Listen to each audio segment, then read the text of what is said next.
Hi, I'm Peter Slen, host of C-SPAN's Q&A program. Welcome to the podcast. Q&A is a weekly program where we talk with authors, historians, and others who add context to today's news. Now, in just a minute, you'll hear from Betty Koed, longtime Senate historian. The Senate did not have an official historian until 1975, and Betty Koed spent over 25 years in the office, documenting historic debates and special moments in Senate history. She and others in the Senate Historian's Office produced a book. It's called Scenes: People, Places, and Events That Shaped the U.S. Senate. Some of the people and events you'll hear about include Rebecca Felton, the first woman senator, the power and influence of longtime Senate Majority Leader Lyndon Johnson, and when Mark Twain was a Senate staffer. Our conversation with Senate historian Betty Koed begins in just a minute.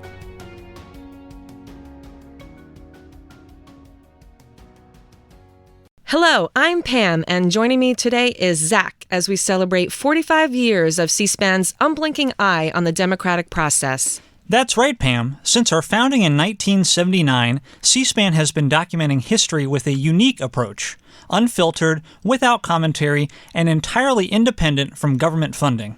C-SPAN is funded by fees from our cable and satellite distribution partners, and now, with fewer people subscribing to cable and satellite, we're asking you to help support our next 45 years. It's amazing to see how C-SPAN has adapted and grown.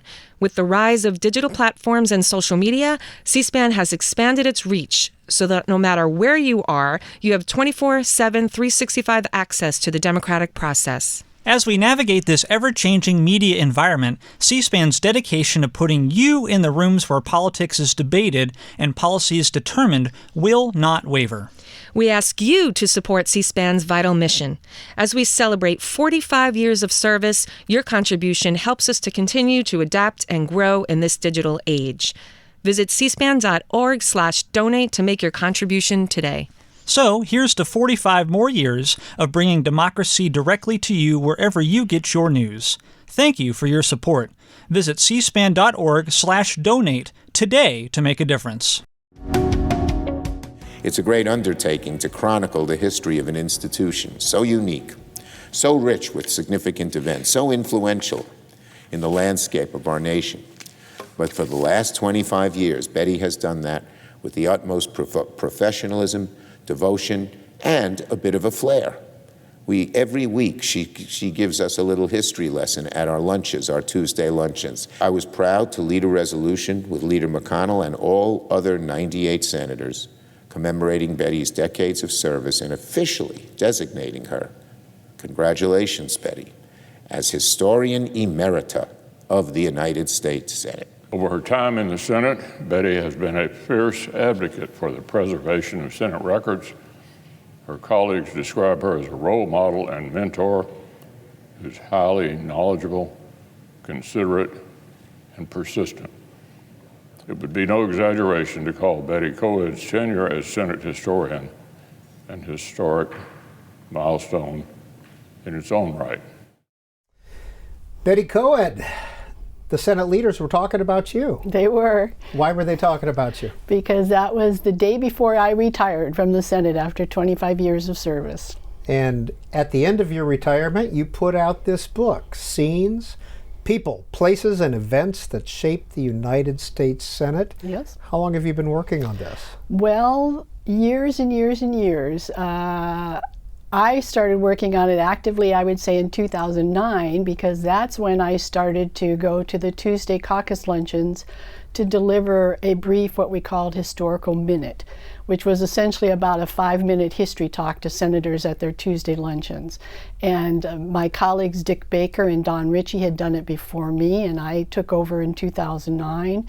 And my colleague Kate Scott has also been doing it in recent years. So we have both the Democratic and the Republican Party caucuses covered on Tuesdays. So weekly you go to the Senate lunches and deliver And you give the same speech to both Republicans and Democrats? No, it depends on which caucus you're going to, but we would, both of us, Don Ritchie and I did it together for a while, and Kate and I in more recent years, but we'd each write our own little story, and it was a topic of our own choosing. They never asked, they sometimes requested stories. It's, oh, tell us about such and such or so and so, but they never dictated to us what it should be.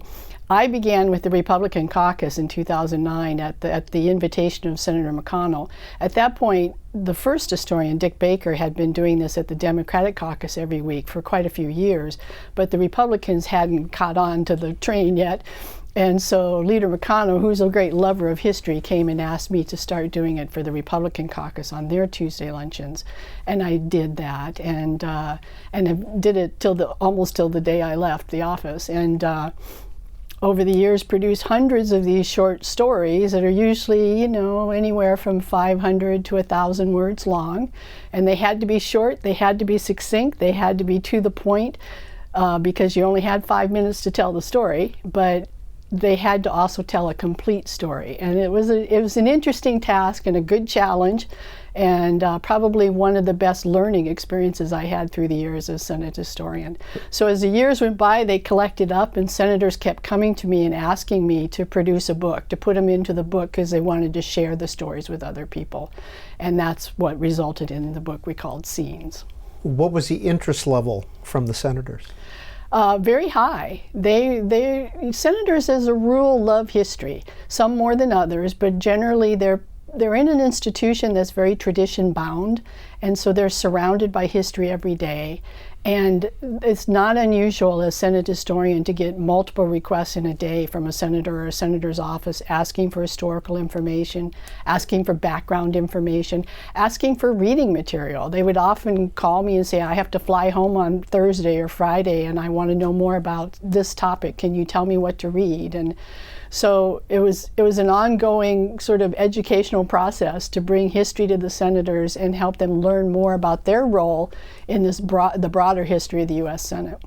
Do you remember the topic of your first talk in 2009? I do, because at that time, the Republican caucus, the Republicans were in the minority, so their Tuesday luncheons were in the LBJ room, which is the smaller of the two rooms they use. The Mansfield room is the other one. And so the majority caucus always met in the Mansfield room, and the minority caucus met in the LBJ room. So since it was in that room, I began by telling them the history of that room and how it became known as the LBJ room. Do they ever choose the topics? Sometimes they do. They'll come to me and say, John McCain, for instance, came to me multiple times and said, I really want you to do a story about Barry Goldwater. Tell us about Barry Goldwater, because so many people in the Senate today don't remember Barry Goldwater. So it'd be something like that. Or they'd come and say, I'd really like to know about the origins of the filibuster. Can you talk about that? Can you tell us about unanimous consent agreements? Those types of things.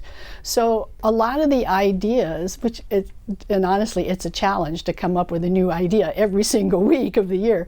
But a lot of the ideas came from senators themselves, who would come to me or to one of my colleagues and say, we'd like to know more about this particular person or this event or this part of the institution that's so important now, but we don't really know why it got to the place it is. So, Betty Koed, what should we all know about Barry Goldwater? Well, most people think of Barry Goldwater as the 1964 presidential candidate. That's what they remember, when he lost the election to Lyndon Johnson that year. And at the time, he was sort of the father of modern conservatism, and he was portrayed very much as a radical conservative, which he was in many ways.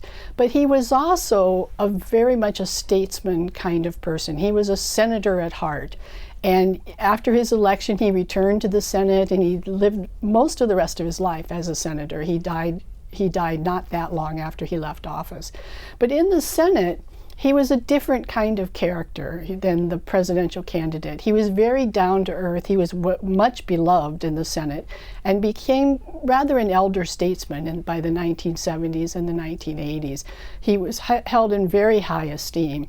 But he also had quirky parts of his personality. He was a big champion of ham radio, independent amateur radio, and everywhere he went, he'd take his ham radio set with him. He actually built a radio studio in the Russell Senate office building so that he could go down to that studio and play on his ham radio into the wee hours of the morning. Senator John Warner once told me that he would come into committee hearings, and for the Armed Services Committee, they served together on that committee, and Goldwater would come in yawning and sleepy-eyed, and Warner said he knew he'd been up all night talking on ham radio. That's what his real love was. So that, more than anything, is what he's remembered for in the Senate. So, Betty Koed, what exactly is the role of the historian besides these weekly lunches that we just talked about? Well, the historian serves as the institutional memory for the Senate. And in the Senate Historical Office, we really have two principal parts of our mission of our office. One is to preserve and promote the history of the Senate. So to preserve means to preserve all the artifacts, all the information, all the records, that type of thing, and to actively work to study and understand the history of the Senate. To promote the Senate, so to go, one of Mike Mansfield's instructions to the first historian when they created the office back in 1975 was to go out into the nation and let people know what the Senate is and why it's so important and what role it plays in our government. So that's why we do interviews like this. That's why we produce publications. That's why we go to scholarly conferences and book events and that type of thing, to sort of help people understand why the Senate is there and why it's so important to our constitutional system of government. But also the other part is to make sure we preserve the records of the Senate. So in the Historical Office, we also have the Senate Archival Team, led by Karen Paul, who's been Senate Archivist for 42 years now, almost 43 years now. And they are in charge to make sure that every single record of the Senate, every official record, is properly preserved and housed at the National Archives. They also work very closely with each senator to ensure that his or her records are saved at a home state repository. So that's the broad mission of the Office of the Senate, to preserve and promote the history of the Senate.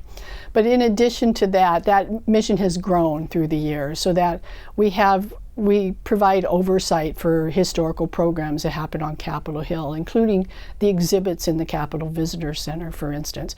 We have a photo historian who oversees a large photo collection that we've collected and compiled over the years, and also works with authors and television producers and podcast producers and things like that to get images to them when they need it.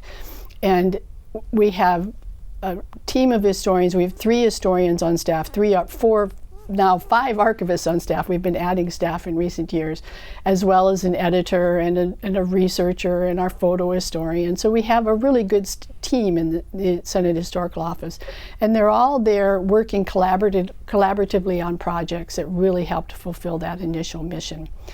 Probably the most visible and important product of all of that is what we have on the Senate website. And we estimate about 15,000 pages of historical material on Senate.gov.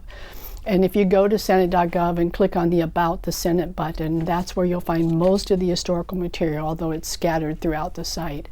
But that includes institutional material, biographical information about senators, information on parties and how they developed and party division, just pretty much every topic you can imagine that's related to Senate history.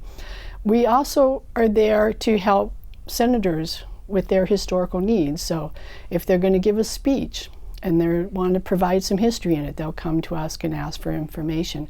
We'll give special tours to people. We'll do, throughout the year, we would do talks and presentations, particularly to senators and staff, but also to the public as well. And all of that, multi-purpose process is all geared towards that initial mission of preserving and promoting the Senate. Well, Betty Koed, I don't know if it made it easier for you after June 2nd, 1986, but we want to show a little video that you talk about in scenes. Okay. We are going public. We'll be watched by our friends and by people across the country. Today, as the U.S. Senate comes out of the communications dark ages, we create another historic moment in the relationship between Congress and technological advancements in communications through radio and television. As Thomas Jefferson so often reminded us, an educated citizenry is crucial to the preservation of representative government. This has rightly been termed an historic day.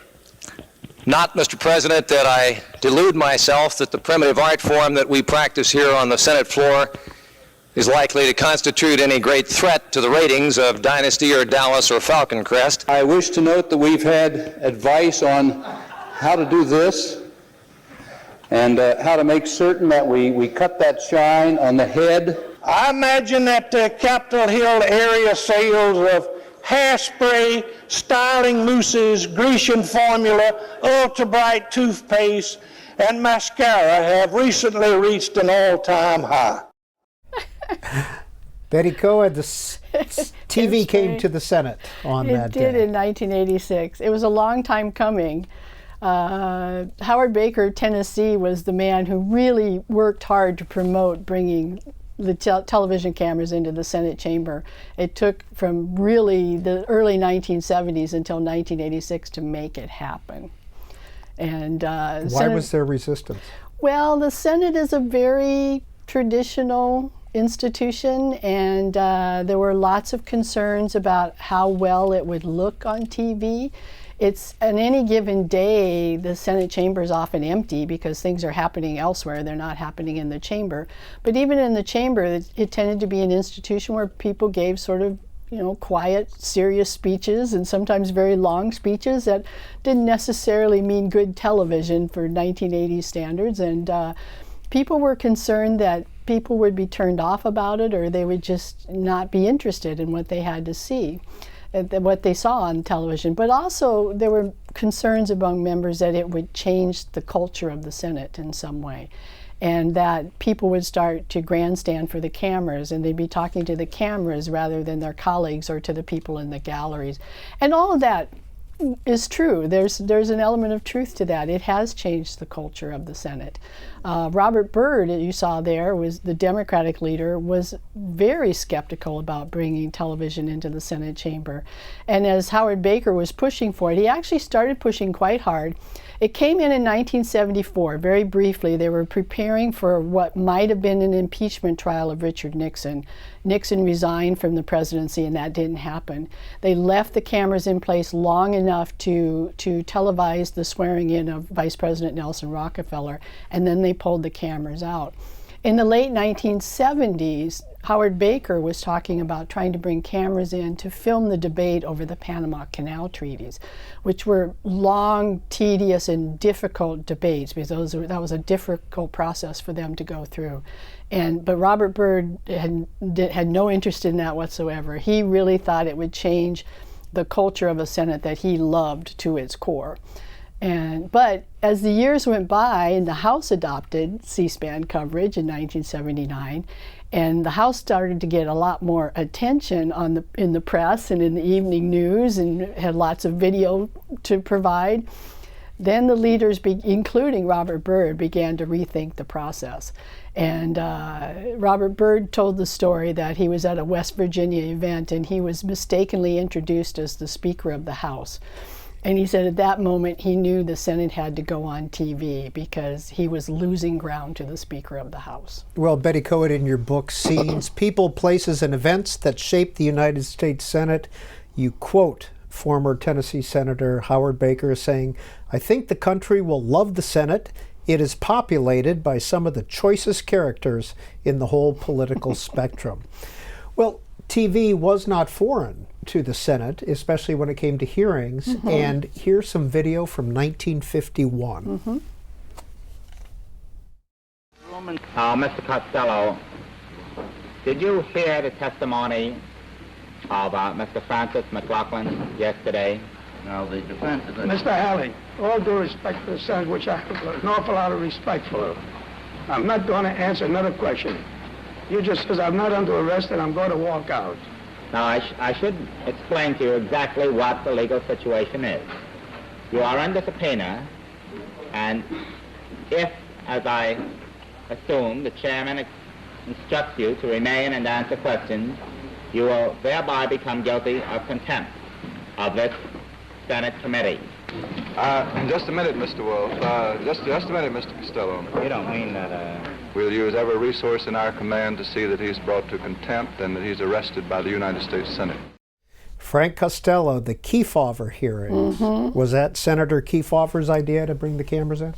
It was. He did bring that in. It was a controversial choice at the time, and he got a lot of criticism for it. But he was He got a lot of press for it. He got a lot of press for it.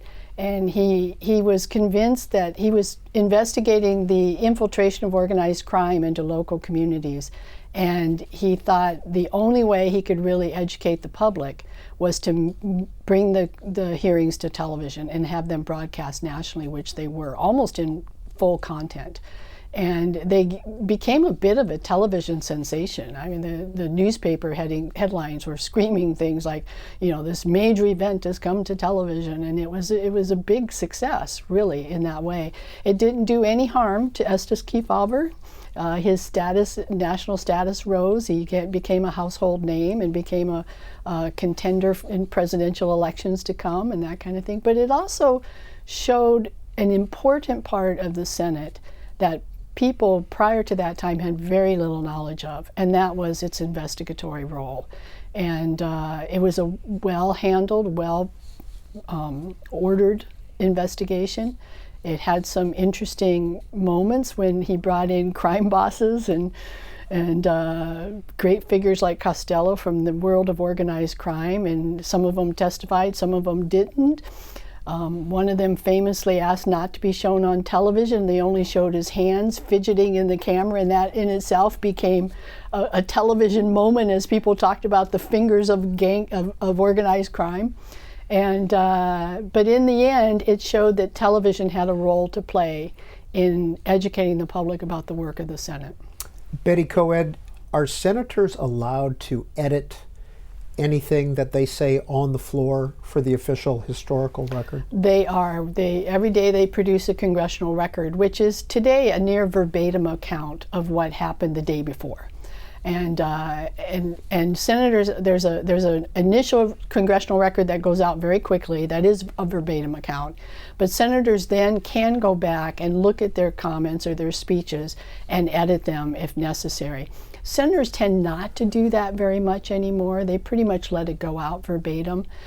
In earlier days, back in the early 20th century and certainly the 19th century, they would edit them quite heavily.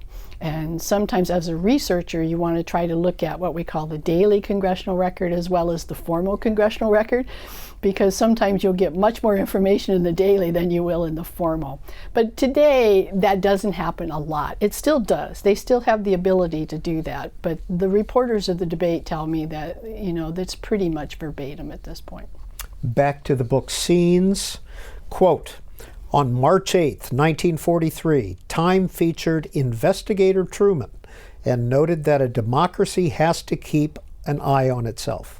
As chairman of what Time named one of the most useful government agencies of World War II, Truman's bold, thorough Senate investigation of defense spending catapulted this one-time farmer and haberdasher turned senator into the national spotlight. What was this about? Harry Truman, senator from Missouri, was in his second term in the Senate in 1941, and he proposed a special Senate committee to investigate the National Defense Program. At the time, we had not yet entered the war. This is pre-Pearl Harbor, but we were starting to gear up for wartime activities, including the Congress had allocated a huge amount of funds to preparations for war, and defense contracts were being lined up and signed all the time.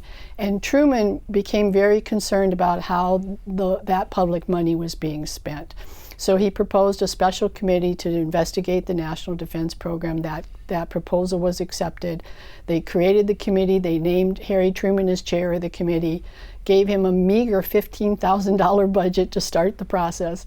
And he started to look into defense contracts and how the money was spent. He traveled all around the country. He visited production sites. He visited factories. He talked to people on the streets. And he interestingly asked the public to serve as watchdogs and asked the public to send to him examples of wasteful government spending in defense issues. And he got thousands and thousands of letters from the public. Some of them led to real investigatory moments, and so it proved to be an incredibly efficient and well-run committee. And the investigation did uncover massive amounts of government waste and spending, and historians have estimated that he probably saved close to $10 billion in government funding through the process of that investigation. It also did no harm to Harry Truman.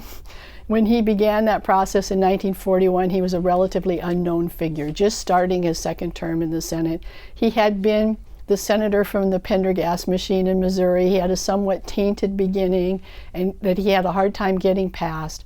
But by this time, he was ready to be more independent and stake out his own claim, and that's what he did with this committee.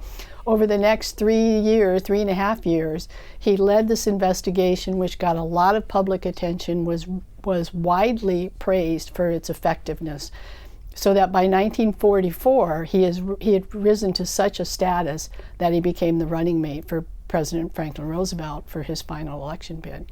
He became vice president in 1945, 83 days later became president when FDR died. So it really was what made Harry Truman a national figure and what put him into the position to become president of the United States. Well, Harry Truman was one of 17 senators. Do you know what I'm referring to? No. That became president of the United yes. States.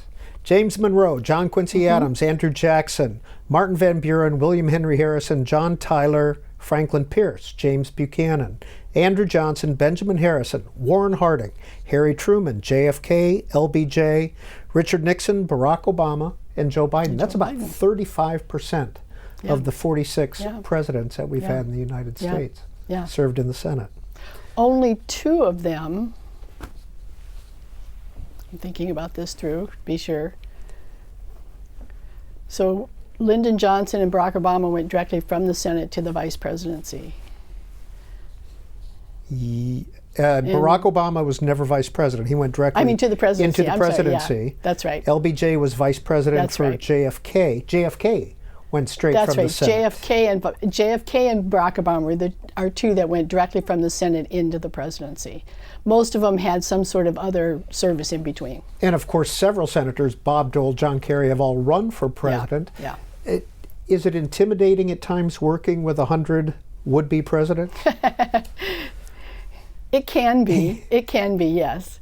It can be intimidating working with 100 senators, period. Because when you work in the Senate, in a position like my position was, for instance, you really have 101 bosses. Because we work directly for the Secretary of the Senate, who's sort of the chief administrative officer of the Senate. But then we also work for the 100 senators. And so we everything we do is scrutinized by 101 people, essentially. So that can be a little intimidating at times. But there are some who are easier to work with than others, naturally. Most of them are very appreciative of the work we do, so I'm happy to say we haven't had many difficult moments through the years. Is there one in history that you always thought, oh, I wish I had worked with him or her? Oh, there are lots of them. There are many of them. There's certainly many of them I wish I could have met at some point. Charles Sumner of Massachusetts, an amazing person, difficult, arrogant, eccentric, but absolutely brilliant and so far ahead of his time.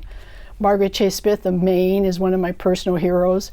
When she came into the Senate in 1949, she was the only female senator. For 15 of her 24 years in the Senate, she was the only female senator. And that just, think about what a process that must have been, what an experience that must have been.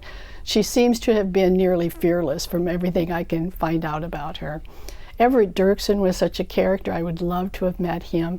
Henry Wilson of Massachusetts is another personal hero of mine. He's someone who has been largely forgotten to history. And one of the purposes behind these stories that I created for this book, and for the caucuses through the years, was to sort of bring to life some of the figures who had been forgotten. And Henry Wilson was one of them.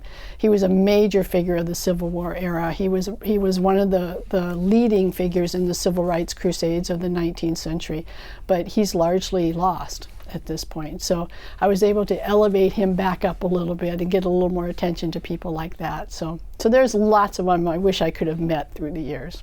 Back to scenes, people, places, and events that shaped the United States Senate. Quote, one day in 1867, Senator William Stewart of Nevada was startled by a visitor. A very disreputable-looking person slouched into the room, Stewart recalled, dressed in a seedy suit with scraggy black hair, leaking out of a battered old slouch hat, and an evil-smelling cigar protruding from the corner of his mouth. He had a very sinister appearance. Who are we talking about? That was a reporter named Samuel Clemens, who of course is better known to us as Mark Twain. And former Senate employee. He was a Senate employee briefly in the 1860s. He actually went into William Stewart's office that day looking for a job. He was not yet a famous author. He was a promising rising author at the time, and he was working on his first book, and he was looking for a job that would help pay the bills to essentially promote his writing career. Stewart, despite his sinister appearance, did give him a job, and he became a clerk in Stewart's office. At that time, that was not unusual because the Senate only met a few months out of the year, and so they often hired reporters and correspondents as clerks for those. It was sort of a mutual beneficial experience for both of them. And but he didn't prove to be a particularly good Senate employee. He did things like franking the senator's signature on personal letters, so he didn't have to pay postage on his own personal letters. Probably the most egregious part of his service was answering constituent mail, and he answered the mail with great aplomb in a Mark Twain style. That is wonderful. And here's that style as quoted from the book. Mark Twain is responding to a letter about getting a post office in Nevada. What the mischief do you want with a post office? If any letters come there, you couldn't read them. No, don't bother about a post office. What you want is a nice jail. Did Senator Stewart get reelected after having Mark Twain in his office? Actually, he went on, and he was into the 1870s. He becomes an important figure in the passage of the 14th Amendment. But Twain didn't last long. He was only in service a few months, and he eventually had to part ways. Interestingly, they kind of stayed friends through the years, and they both wrote about the experience at later times in their lives, but it wasn't a particularly happy experience for Mark Twain. Well, you mentioned Charles Sumner a little while ago. Here's some video we want to show you. There are a number of interesting things about the caning. One of them is that although there was a lot of violence in Congress, which I write about in this book, deliberate attacks like that are supposed to take place in the street, right? I mean, violence erupts all the time, particularly in the House, but if you're going to stage an attack in that way, it's supposed to happen in the street, and Brooks, for 2 days, tries to catch Sumner outside on the Capitol grounds because that's the proper way to beat a congressman. Why? Well, you can see why, because of what happens when he confronts him in the Senate chamber. A Southerner confronting a Northerner, an abolitionist, in the Senate chamber and beating him to the ground, that becomes the South beating the North into submission in a deeply symbolic kind of a way that, has national repercussions in a way that there would have been repercussions if it happened outside, but the symbolism of that, the power of that happening in the Senate takes it off the charts. Betty Koed, my guess is you've worked with Joanne Freeman of Yale before. Yeah, I know Joanne, and that's a good description of the caning of Charles Sumner. It was a nation-changing event in some ways, I would say. When Preston Brooks, who was a South Carolinian, came in, I should set the stage a little bit, I guess. A couple of days before, on May 19th of 1856, Charles Sumner delivered a speech in the Senate chamber that he called the Crime Against Kansas. And in that speech, he denounced the senators and the representatives, but particularly senators who had supported passage of the Kansas-Nebraska Act 2 years earlier. And the reason he denounced them is because the Kansas-Nebraska Act had opened up the possibility for slavery to move into Western territories and Western states. Charles Sumner of Massachusetts was one of the leading, and in the Senate, the leading abolitionists hoping to abolish the institution of slavery. He saw passage of the Kansas-Nebraska Act as one of the great crimes in our national history. So in May 19th of 1856, he comes to the Senate chamber. Over the course of 2 days, he delivers a speech that lasts for about 5 or 6 hours. And it's a really radical speech for the time. It's very strong in its language. It has lots of sexual innuendo in it. He declares slavery as the harlot slavery and accuses Andrew Butler of South Carolina of somehow cohorting with this slavery, this harlot slavery. And it was such a shocking speech to the ears of the Senate that even people who had supported Charles Sumner found it to be just beyond the pale. And interestingly, one of the people he targeted in the speech was Stephen Douglas of Illinois, who had been one of the principal architects of the Kansas-Nebraska Act. And Douglas came in while he was giving the speech, heard the speech, and at the end of the speech he said, "One day that fool's going to get himself killed by some other fool." After the speech, Sumner's friends, including Henry Wilson, who I've mentioned, offered to escort him home because they feared for his safety, and Sumner said, "No, I'll be fine," and passed that off. A couple days later, on May 22nd, Sumner was sitting at his desk in the Senate chamber, signing his signature to copies of the speech to mail out to people, when Preston Brooks, who was a relative of Andrew Butler's, came into the Senate chamber, as Joanne talks about that, and comes up to Sumner, raises his heavy cane, and says something like, "Sumner, I find your speech a libel against my kin and my state," and down came the cane. Over the course of about a minute, he inflicted about 40 wounds on the head and shoulders of Sumner and left Sumner unconscious and bleeding on the floor. And it was, as Joanne says, a really important moment, because it really showed two major things. One, that the violence of the world and the violence of the issue of slavery was now visited in the Senate chamber itself. And secondly, that all the legislative compromises and all the legislative efforts to somehow settle the issue of slavery and avoid disunion were breaking down. And it would take more than that to somehow save the Union and end the institution of slavery. Sumner left the Senate to recover, and his desk was draped in black, and it itself became a symbol of the abolitionist cause. Now, I should say, he left the Senate. He was away for most of the next 3 years recovering from his injuries, but he did come back to the Senate. He came back in 1859, and in fact, the most important part of his Senate career came after he returned. From 1860 to 1874, when he died in office, not only did he continue the cause of abolition, but he became the principal architect of the Civil Rights Act of 1875, which in essence put in place the language for what became the Civil Rights Act of 1964. So, Betty Koed, you have a PhD from UC Santa Barbara, an undergrad degree from there as well.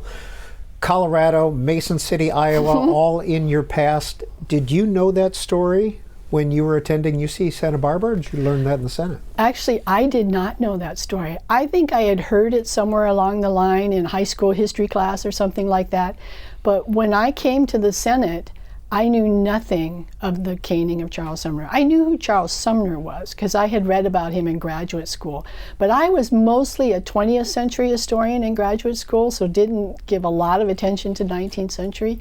And there's so many things about the Senate that I knew nothing about. I sometimes knew the name, I vaguely heard something about the event, but had not studied them in any detail. So sometimes as a Senate historian, and I'll give you a good example of this. When I delivered a story in the Republican caucus about this caning of Charles Sumner story, I went into that luncheon that day thinking most of these people in here will know this story because they work in and around the Capitol, and it's told all the time on tours, and anytime someone visits the old Senate chamber, they'll hear this story. So I told the story, and I took the story right up to the moment when Preston Brooks walks into the chamber and approaches Charles Sumner. And at that point, I left the story because my 5 minutes was up, and I said, and you know the rest of the story. And I started to leave, and as I left, I heard one senator say to another, did he hit him? And I realized at that point, even they didn't necessarily know the story. And so the next week I came back and told the rest of the story. But you can't take it for granted that people are going to hear Senate history in schools. They'll get a little bit of Congress in schools, but they get very little about the Senate. So everything we approach as Senate historians, we approach with the expectation that we're going to have to set the context before we tell the rest of the story. You became Senate historian in 2015, but you joined the Senate office in 1998. Mm-hmm. Did both Senators Trent Lott and Tom Daschle, as the leaders at that time, have to sign off on your hiring? No.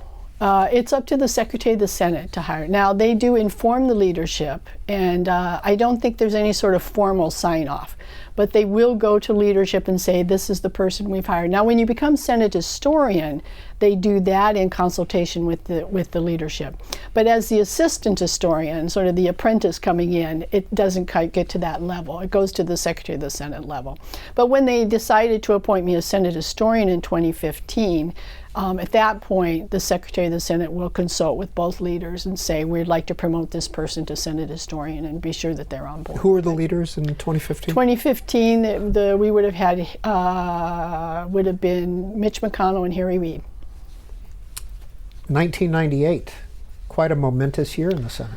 It was. In fact, I joined the Senate in June of 1998, and my colleagues Dick Baker and Don Ritchie said to me, you know, it's going to be a nice quiet year because it's an election year, and so you'll have lots of time to settle in and read and get used to your new position. And I had been there just a few months when the House decided to impeach President Bill Clinton. And then it was just chaos. It was crazy time. It's probably the busiest our office has ever been. And all three of us just spent all day on telephone, answering calls, answering questions from reporters, providing background information, studying impeachment. Fortunately, when I came in June, coincidentally, Dick Baker had in mind that he'd like to put more information on our website about Senate impeachment trials. And so he assigned me the task of studying Senate impeachment trials as one of my first jobs. And I also was the person who was populating the website at that time, which was brand new. And so by that time, I had spent the last 3-4 months deeply in the study of Senate impeachment history. So that helped out a lot. But it was a tumultuous time for us as well as the nation. Betty Koed, because of the nature of the Senate trial, did you work closely with the House historian and the Supreme Court historian? Yes, less the Supreme Court historian, although there's not a Supreme Court historian per se, but they have an historical society there, and we worked with them. We did work with the staff of the Chief Justice because he was presiding over the trial. Particularly Dick Baker did, more so than I did at that point.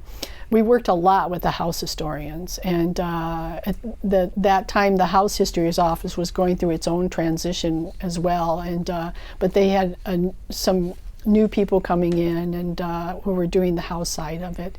But yes, on all these sort of projects, impeachment trials, anything that involved State of the Union addresses, anything that involves both houses of Congress, we work very carefully with the House History Office. Well, Betty Koed has been a friend of C-SPAN over the years, and it was in 2019 that she helped us with this.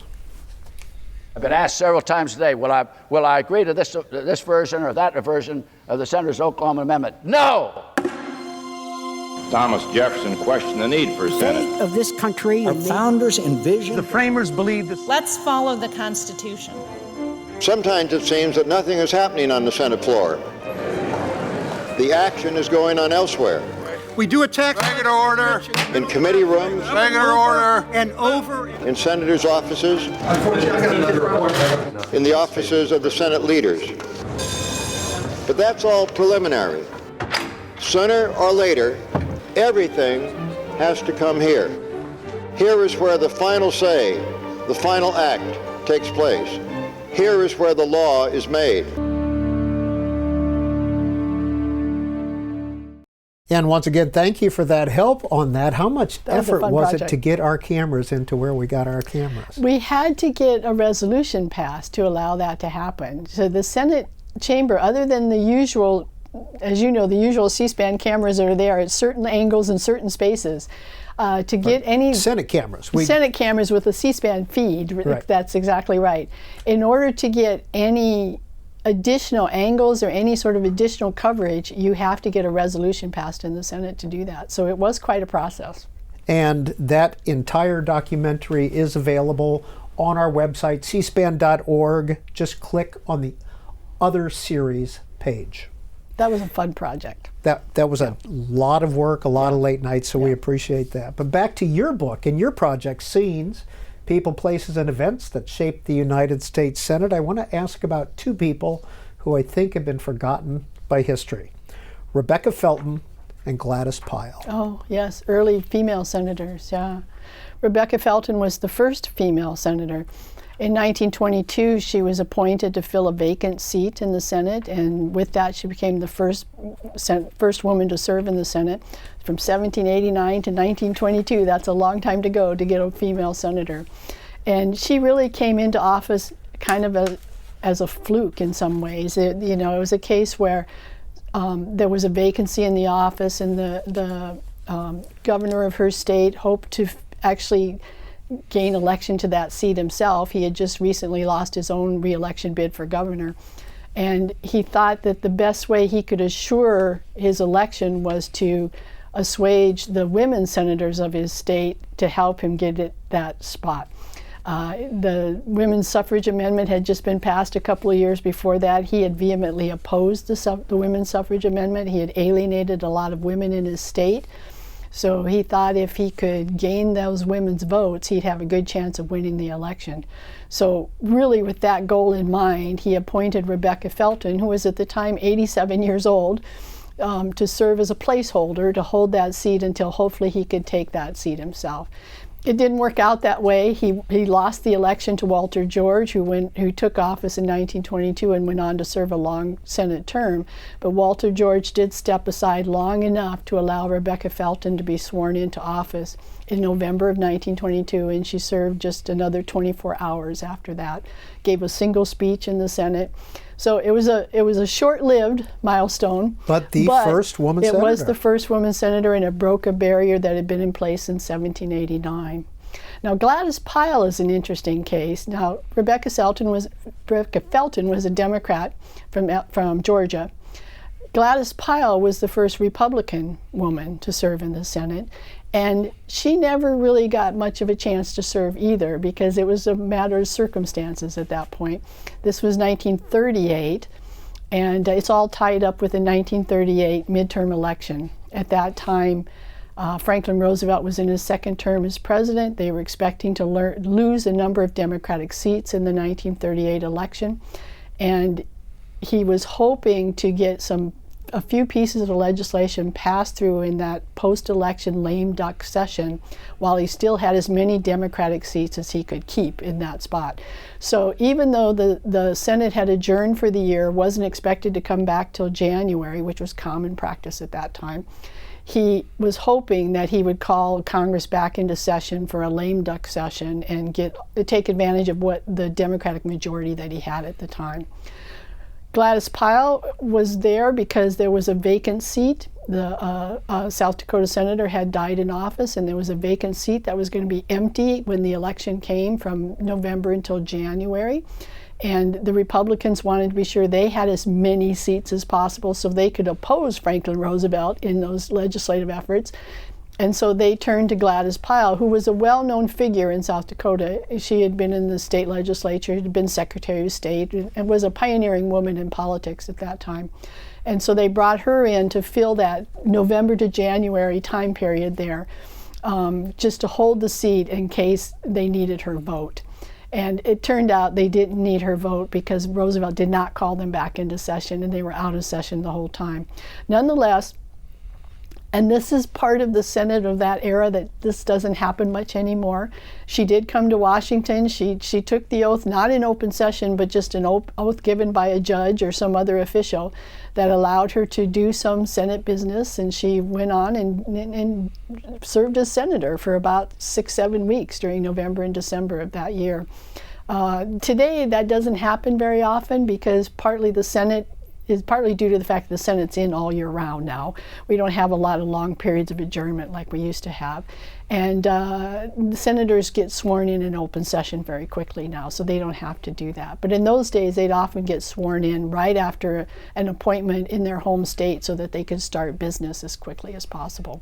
So Gladys Pyle is a path breaker of her own breaker of her own right.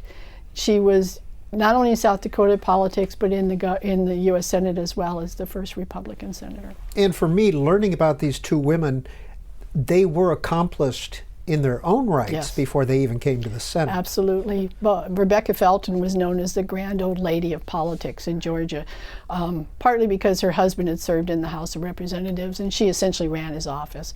But she had been very active in the women's suffrage movement, so she was very well known. And had also, unfortunately, been very active in anti-civil rights efforts, and that's the darker side of her story, but well known in Georgia. Same way with Gladys Pyle, as I mentioned, she'd been in state government. She'd served as Secretary of State. She actually ran for governor and won the popular vote, but she didn't have the necessary majority, so it went to a convention, and the all-male convention gave the seat to one of her male competitors, which must have been a bit infuriating, I would think. But she came into it a well-known figure in her state. From the book, on a quiet Saturday morning in June of 1954, Wyoming Senator Lester Hunt entered the Senate office building, exchanged pleasantries with a Capitol police officer, and then proceeded to his third-floor office. Just minutes later, the police officer heard a shot. In the 1950s, there were many victims of Senator Joseph McCarthy's baseless charges. One of them was Lester Hunt. Mm-hmm. That is a sad story. That's a tragic moment in Senate history. Lester Hunt had been a popular senator, a popular Democratic senator from the state of Wyoming, and which was in itself a bit of a feat because Wyoming was mostly a Republican state at that point. At that point, it still is today. But unfortunately, Lester Hunt and his family became targets of McCarthy. And we often think of McCarthyism as the anti-communist crusade, but there was another side of McCarthyism, and that was the persecution of gays and lesbians in the U.S. And Lester Hunt's son was homosexual, and he had been arrested in a park in Washington, D.C. for soliciting an undercover officer, and was let out. It was the first offense, and they sent him home to his family. And Lester Hunt hoped that the incident would just not gain publicity. But Lester Hunt had been a vocal, outspoken critic of Joe McCarthy in the early 1950s. And by 1954, McCarthy was looking for any reason he could find to help push Lester Hunt out of office. And this incident with his son became the tool they used to make that happen. So McCarthy and his allies in the Senate began to put a lot of pressure on Lester Hunt to resign from office, and thereby hopefully open up his seat for someone who would be more pro-McCarthy. And Lester Hunt refused to do so. But as time went by, the burden of carrying the secret of his son's problem, along with the persecution by McCarthy and his allies, that burden just grew and grew until the fateful day in 1954 when he committed suicide in the Russell Senate office building. Betty Koed, do you know where that space is that he committed suicide, and what's it used for today? It's in a member's office. The offices have changed a lot through the years in the Russell building. They've shifted around and been reconfigured, but it was a room in Lester Hunt's two-room personal office at that time, as the design was, and now it's just part of a larger suite. It's on the third floor of the Russell building. And you also write in the scenes about the Senate hideaways. Mm-hmm. What's a hideaway? A hideaway is a private office in the Capitol building that a senator can use as sort of an escape from the tumult and the chaos of the Capitol. In the Capitol rather than the Senate office building. Yes, yes. Now, the tradition of hideaways go back to the 19th century. Some of the earliest senators were able to find a little room somewhere that they sort of took over and made their own and created their own personal office. Really, until the Russell Building opened in 1909, senators did not have personal offices. The only space they had was their desk in the Senate chamber. That was their office. And so consequently, they looked for any space they could. And at one point in the 1890s, the Senate was renting a big apartment building nearby to provide extra office space for senators. So space was at a premium at the time. And they began to give committee spaces to each senator who chaired a committee. And through the years, the number of committees grew and grew and grew. Until you get to the 1920s, we had something like 70 committees, so almost every senator could have an office. Most of the committees were just sinecure committees, they called them, that had no purpose other than to provide an office to the chair. When the Russell Building opened up in 1909, then senators finally got a personal office, and that opened up a lot of spaces in the Capitol. And a lot of those spaces were turned into what we call hideaway spaces, hideaway offices. And so it's where a senator, and it goes by seniority, so the most senior senator would get the best one all the way down. And they would have a space somewhere in the Capitol building as close to the Senate chamber as they could get it, where they could do some work, they could have quiet work there, they could meet with staff, they could meet with constituents, whatever the case may be. Through the years, the number of hideaways grew as opportunities arose. When the Dirksen building opened, when the Hart building opened, a lot of staff that were working in the Capitol got shifted into the office buildings, and that opened up space. Finally, when the Capitol Visitors Center opened in 2009, enough staff got shifted to that space that all 100 senators were able to have hideaway spaces. Now, some of them, for very senior members, have beautiful hideaway spaces up there with a grand view of the National Mall and the Washington Monument. The more junior senators tend to have a small little room in the basement, often with no windows at all. A real hideaway. Yeah. I've been in a few of the hideaway spaces in the basement that looked like they were just closets or broom closets or something like that they don't spend much time in. But that's one of the things they hope to get as they gain seniority. So Senate Pro Tem Patty Murray should have the grandest space, correct? She'll have a wonderful hideaway space, yeah. Well, from your book, quote, "When it comes to Capitol land grabbing, no one will ever surpass Lyndon Johnson.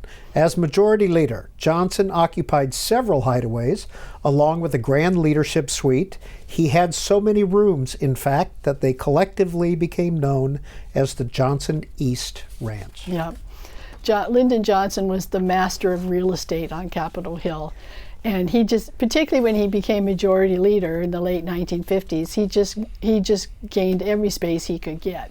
So he had his personal office, he had his leadership office, he had his hideaway office, and then it just kept growing and growing. In fact, to the point where, as Majority Leader, he gained what we now call the Lyndon Johnson room on the second floor. It's one of the prettiest rooms in the Capitol. And he took that space over, and that became his leadership office, but he didn't relinquish any of the other space. And then when he became vice president in 1961, he also got the vice president's office in the Capitol, but he didn't relinquish the LBJ room. So with each step he moved up the leadership ladder, he just gained more and more space. He finally had to give some of it up when he got to be president. Betty Koed, what is your job as Senate Emerita now, Senate Historian Emerita? Well, I'm here to consult whenever necessary. So if something comes up in the office and my successors have questions, I'm there. If the Senate Who succeeded you?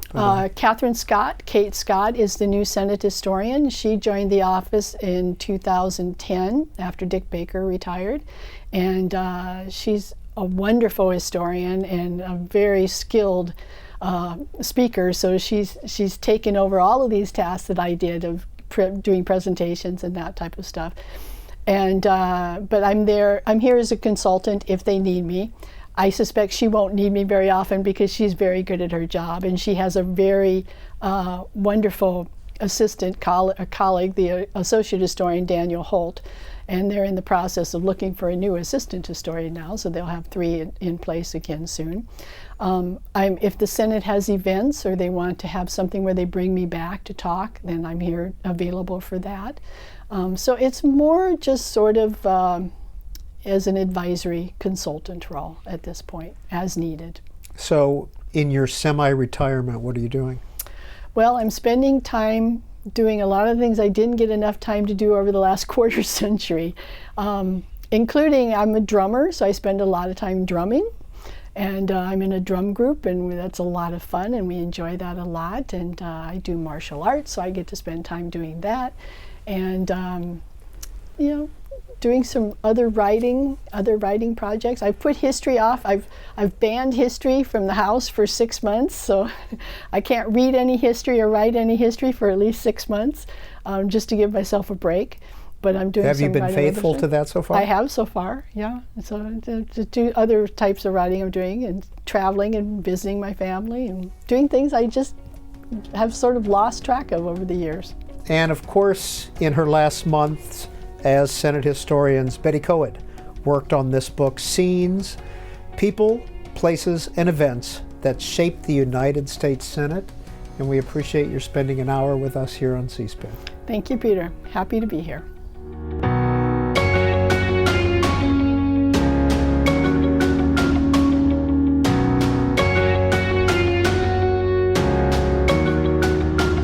All Q&A programs are available on our website or as a podcast on our C-SPAN Now app.